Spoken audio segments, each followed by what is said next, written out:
Olá, como vai você? Você sabia que o texto grego pode nos ajudar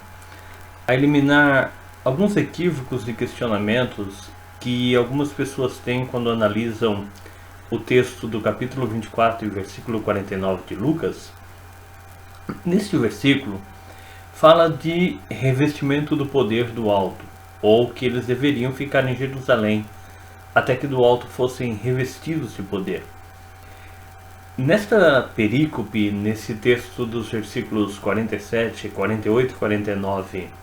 de Lucas 24, nós vamos ver que o Senhor Jesus está tratando acerca do envio do Espírito, da vinda do Espírito Santo sobre os seus discípulos. Algo interessante a se olhar nos escritos de Lucas, seja nesses relatos do 24 do Evangelho, ou no capítulo 1 de Atos, no versículo 8, que sempre essa vinda do Espírito, esse revestimento, está ligado com o querigma, ou seja, ele está ligado com os elementos que vão tratar de vida, morte e ressurreição de Jesus Cristo, e consecutivamente o anúncio disso às nações, ou seja, o propósito do revestimento do poder que procede do alto e tão somente do alto, deve ser o de evangelizar os povos, de tornar o querigma conhecido a todos, ou seja, a vida, morte e ressurreição de Jesus Cristo. Esse texto tem algumas coisas bastante interessantes. Primeiro, é quando diz permanecer, e o verbo grego aqui, permanecer, e aqui nós estamos diante de um imperativo auristo, ou seja, o katsati aqui, ele pode ser traduzido como sentar, como se colocar sentado, estar aí sentado por um tempo em um local. O que nos faz entender que Jesus disse aos discípulos: sentem no cenáculo, ou sentem aonde vocês forem se reunir e esperem pela vinda do Espírito Santo. E quando esse Espírito Santo vir, ele haverá, quando esse poder do alto vir, ele haverá de revestir a vocês. Um olhar para o termo grego aqui, endosete, ou seja, um auristo subjuntivo do que está em voz média, e isso é bastante importante, de endio. Endio vai pôr a ideia de quando revestimos, quando colocamos uma coisa sobre outro elemento, em estar dentro, e dio vestir-se, ou seja, estar dentro de algo que está te vestindo, ou seja, colocar sobre algo uma vestimenta. Esse verbo é um verbo bastante antigo na língua grega,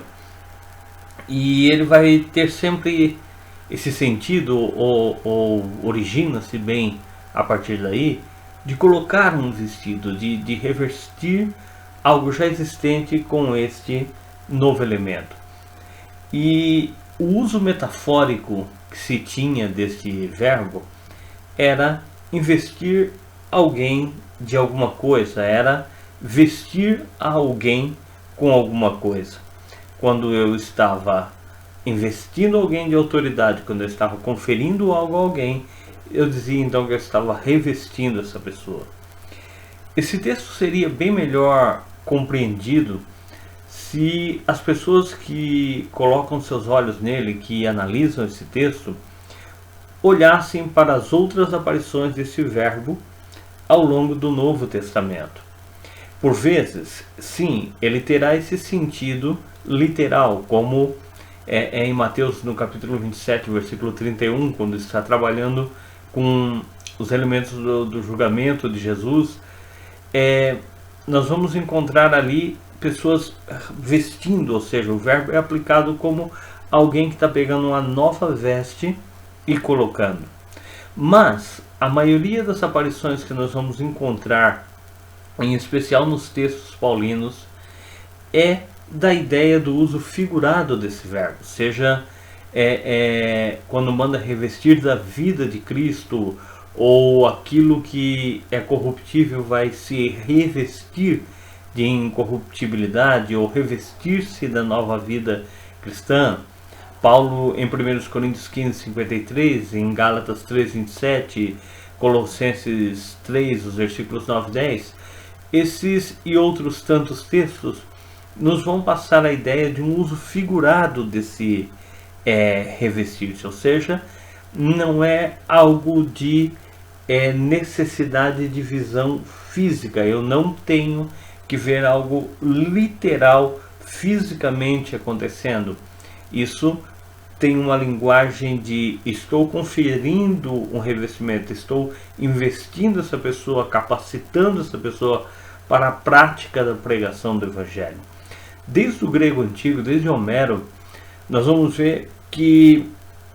esse verbo é usado com essa ideia de colocar uma roupa, ou mesmo de colocar uma armadura sobre um soldado, coisa que Paulo lá na frente vai trabalhar também em Efésios com essa ideia de revestir-se com uma armadura. Mas, quando está em sentido figurado,